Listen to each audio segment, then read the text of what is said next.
than the car's tires. Knowing something about this visit felt heavier than usual, even though he couldn't explain why. He hadn't been home in months, work in Boston kept him busy, too busy, and every time he called, his mother's voice sounded just a little softer, a little more faded around the edges, like someone trying to stay cheerful while holding back something she didn't want to admit. He reached the old house past sunset, its porch light glowing alone in the dark, and the moment he stepped inside, the familiar cinnamon scent wrapped around him like an old memory, warm but tinged with sadness he couldn't place. Claire greeted him with a smile that was gentle but tired, the kind of smile someone uses when they're glad you're there but unsure what to do with the relief they feel. The house looked exactly as he remembered, lamps with soft yellow light, the plaid couch worn from years of family movie nights, his father's framed photos still on the wall, untouched and quiet, as if the house itself had been holding its breath since the day he passed. Ethan hung his jacket and tried to shake off the sense that something inside this home had changed in a way he couldn't see but could definitely feel.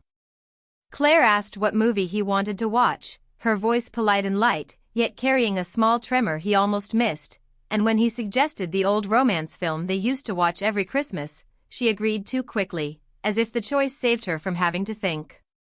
They settled on the couch, a blanket thrown between them, the movie beginning with soft music that filled the room like a memory returning after years of silence.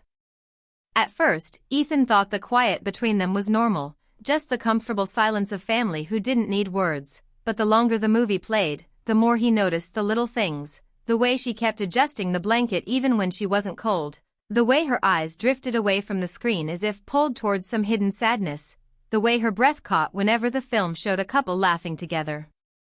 He tried to focus on the plot, but his attention kept sliding back to her, to the way she seemed present and far away at the same time, like someone standing on the edge of a thought too heavy to say aloud.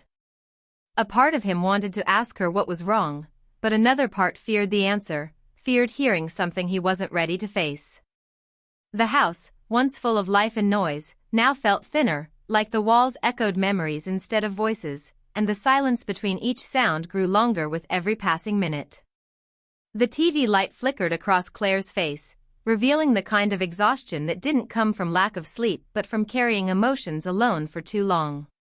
Ethan shifted slightly, glancing at her again, trying to read her expression the way he used to when he was younger, when understanding her felt simple, straightforward.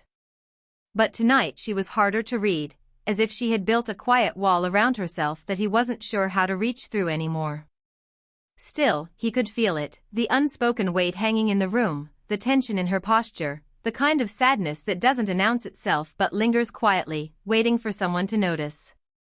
As the snow tapped softly against the windows, Ethan realized this night wasn't going to be just a casual movie night or a simple weekend visit. Something was coming, something she had been holding back, something she needed to say but wasn't sure how. And though he didn't know what it was yet, he could feel the shift in the air, the emotional pull that hinted this night would change something between them. The movie continued to play, but the real story was sitting right beside him, wrapped in a blanket, trying not to let her heart show too clearly. Without knowing why, Ethan felt his own heartbeat quicken, as if his body sensed a truth his mind hadn't caught up to yet. And in that fast-moving, quiet moment, he understood one thing: whatever she was hiding, whatever she was struggling with, he was about to learn it, not because she planned to tell him, but because her heart was too full to keep silent much longer. Halfway through the movie, the soft glow of the TV flickered across the living room, and Ethan felt the air shift, subtle but unmistakable, like the calm before a truth finally breaks free. Claire pulled the blanket closer around her shoulders even though the room was warm, her fingers trembling slightly as if they were holding something her voice hadn't yet found the courage to release, and Ethan's eyes kept drifting toward her, catching the way she blinked longer than normal, the way she stared at scenes on the screen without really seeing them, almost as if each moment reminded her of something she had tried to bury under everyday routines and polite phone calls. Snow tapped lightly against the window, a steady rhythm that made the silence inside the house grow louder, more noticeable, and Ethan shifted on the couch, wondering whether to ask her what was wrong but not wanting to break whatever delicate emotions she was balancing inside. He could feel it, the tension in the air, the way her breath caught every now and then, like someone trying to swallow a feeling too heavy to ignore anymore. Then, without warning, in a voice so soft he thought at first he imagined it, she whispered, "I'm lonely, Ethan," and the words hit him with a force that made him sit up straighter, because it wasn't dramatic, wasn't loud, wasn't said with tears or frustration. It was spoken like a truth she had carried so quietly for so long that the simple act of saying it felt like a release, a crack in the wall she had tried to keep standing. For a second, neither of them moved. The movie kept playing, cheerful music filling the room in sharp contrast to the heaviness of her confession, and Ethan turned slowly toward her, studying the side of her face, noticing the way her eyes stayed on the screen as if afraid to look at him, afraid that looking at him would make the truth too real.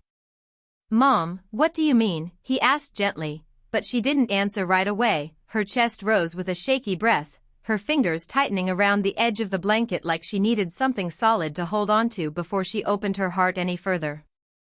Ethan felt something inside him tighten, not out of fear but out of worry, out of recognition, because he suddenly saw everything he had missed in their hurried phone calls, in his rushed weekend visits, in the way she always said she was fine even when her voice said otherwise. Claire finally exhaled, a trembling sound that seemed to carry years of unsaid feelings with it, and Ethan realized she wasn't just lonely in the simple sense, she was lonely in the deep, human way. The kind of loneliness that grows in the quiet hours when memories feel louder than the present, when a person begins to wonder if anyone truly sees them anymore. Her whisper had been small, but it carried everything, the empty nights, the quiet meals, the slow afternoons where she pretended the silence didn't bother her, the way she tried to be strong since his father passed away, always focusing on Ethan's life in Boston, never letting herself admit that her own life had grown smaller, emptier, more fragile. Ethan opened his mouth to comfort her, but she still wasn't ready to speak, her thoughts clearly moving fast beneath her stillness, and he could see it, the way her jaw tightened, the way her eyes flickered with unshed emotion, the way she seemed almost afraid of her own honesty.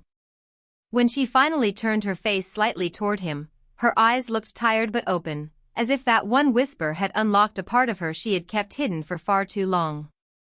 Ethan felt a rush of protectiveness, a deep ache in his chest for everything she had gone through alone, and he wished he had come home more often, wished he had noticed the signs sooner, wished he had understood how heavy her quietness had truly been. The movie continued in the background, showing characters falling in love, laughing, dancing, scenes meant to be light and heartwarming, but to Claire, those scenes seemed to carry a weight, reminding her of companionship she missed, of a life she used to know, of a presence that once filled the very spot where Ethan now sat. And yet, even as the memories pressed against her heart, she didn't cry, didn't let her voice break again, she simply sat there, her shoulders slightly hunched, her eyes glistening in the TV light, looking like someone who had reached her limit of pretending everything was fine. For Ethan, the room suddenly felt too small for the truth hanging in the air, too full of things unsaid, and he realized this wasn't just a moment she would shrug off, this whisper was the beginning of something deeper, something she could no longer keep inside, something that would force both of them to confront the emotional distance that had slowly grown between them since his father's death. He wasn't sure what she would say next, but he knew this night wasn't going to stay simple. The walls she had quietly built around her grief were finally starting to crack, and her whisper had been the first piece to fall. He took a careful breath, his heart pounding with an urgency he didn't fully understand, knowing his mother was holding back more, truths about her loneliness, her fears, her longing for connection, her struggle to rebuild a life that felt too quiet without someone beside her. Her whisper had opened a door, and Ethan could feel she was standing on the edge of saying more, needing to say more, and as he watched her stare at the screen with distant eyes, he knew the night was far from over. Her silence wasn't empty, it was full, heavy, waiting, and the next words she spoke would change the quiet world they had both been pretending was normal for far too long. Claire stayed silent for a long moment after her whisper, and the room felt heavier than before, as if every memory in the house had risen to the surface at once, pressing against her chest until she finally let out a shaky breath that broke the quiet more deeply than any loud cry could have. When she began speaking, her voice was soft and uneven, the words slipping out like they had been waiting years for a chance to escape. She told Ethan she missed his father in ways she didn't know how to explain, how after 5 years, people around her assumed she had healed simply because she smiled in public, cooked meals, kept the house clean, and pretended the world still felt familiar. But inside she was still trying to figure out how to live each day without the one person who had understood her better than anyone else.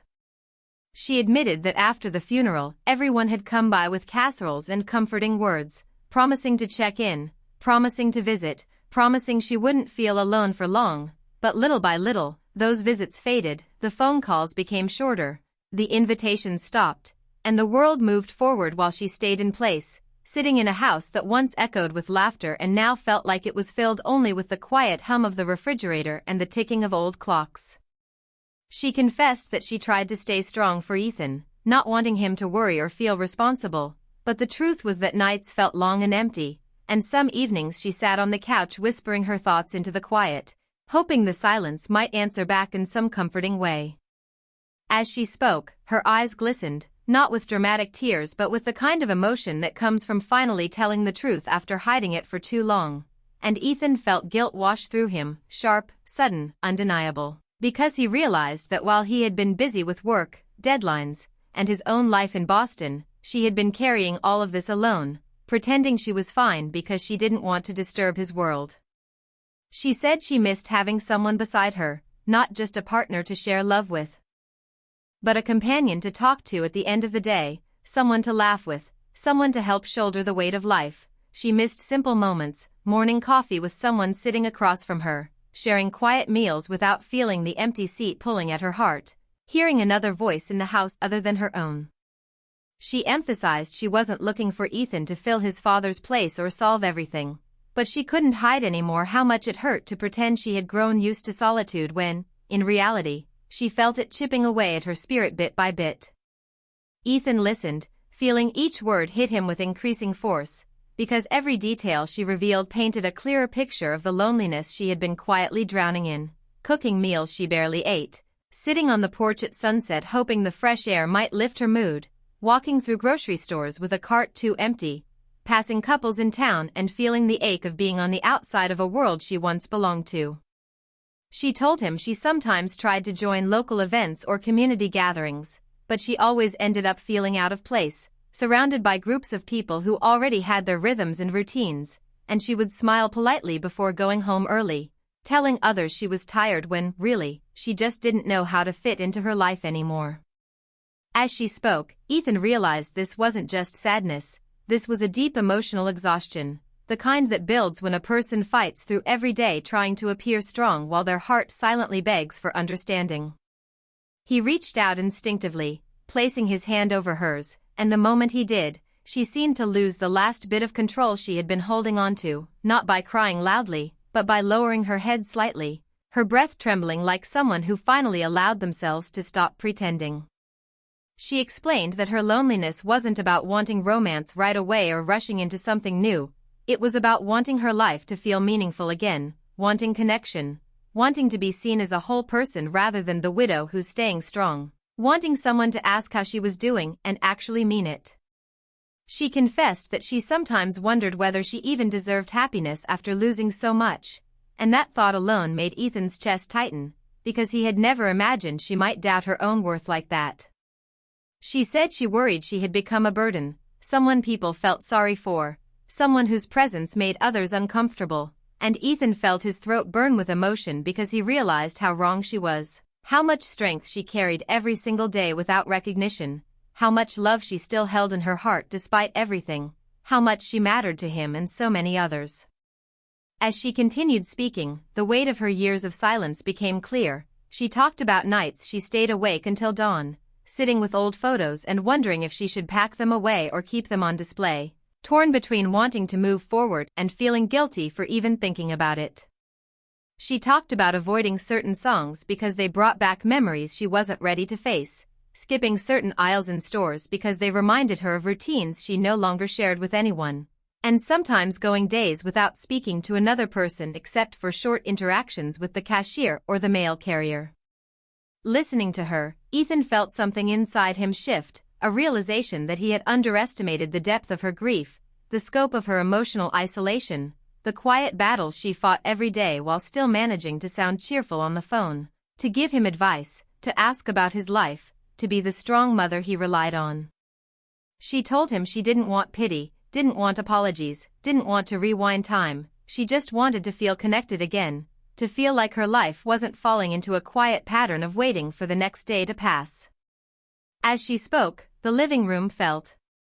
warmer but heavier, like the truth had filled every corner with its presence, and Ethan sensed she had more to say, deeper fears she hadn't voiced yet, emotions she was still holding in because letting them out would mean fully confronting the loneliness she had kept hidden for so long.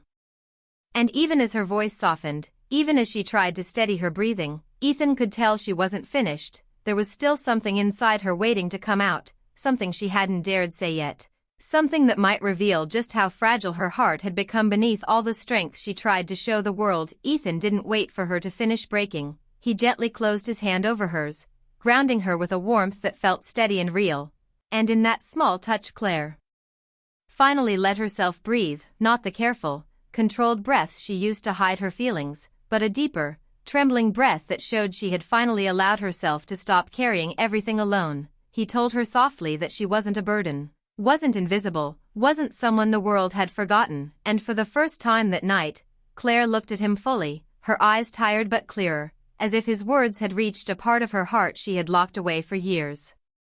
He told her she deserved happiness, connection, laughter, and the chance to build a new chapter, and she shook her head at first, almost reflexively, like she wasn't sure she believed she had the right to start over. But Ethan's voice stayed calm as he reminded her that healing wasn't betrayal, that moving forward didn't mean replacing the past, that wanting companionship wasn't a sign of weakness but a natural human longing.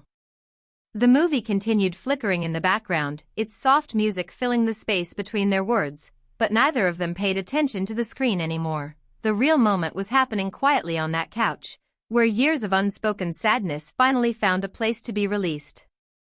Claire whispered that she didn't know how to start again, didn't know how to meet new people or open her heart without fear, didn't know if anyone would understand her life or her past or the way she still talked to her husband's photo sometimes when the nights felt too heavy, and Ethan squeezed her hand gently as he told her she didn't have to know everything right now. She only had to believe she wasn't done living, that she wasn't meant to spend her life watching the world move around her.